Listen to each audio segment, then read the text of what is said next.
मुंबईत पावसाळ्याआधी आवश्यक असलेल्या नालेसफाईचं 62% काम पूर्ण झालं असल्याचा दावा महापालिका प्रशासनानं केला असला तरी हे आकडे फसवे असल्याची टीका आज स्थायी समितीच्या सदस्यांनी केली। अनेक ठिकाणी नालेसफाईची कामं सुरूच झालेली नाहीत, त्यामुळे नालेसफाईत हलगर्जी करणाऱ्यांवर कठोर कारवाई केली जाईल असा इशारा स्थायी समितीचे अध्यक्ष प्रभाकर शिंदे यांनी महापालिका अधिकारी आणि कंत्राटदारांना उद्देशून दिला।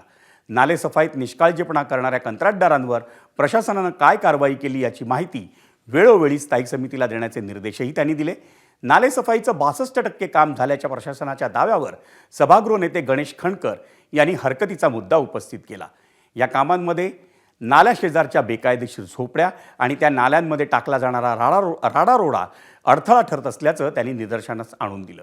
नाल्यांशेजारच्या सरकारी जमिनीवर अतिक्रमण होत असताना महापालिका अधिकारी झोपतात का असा सवालही त्यांनी केला।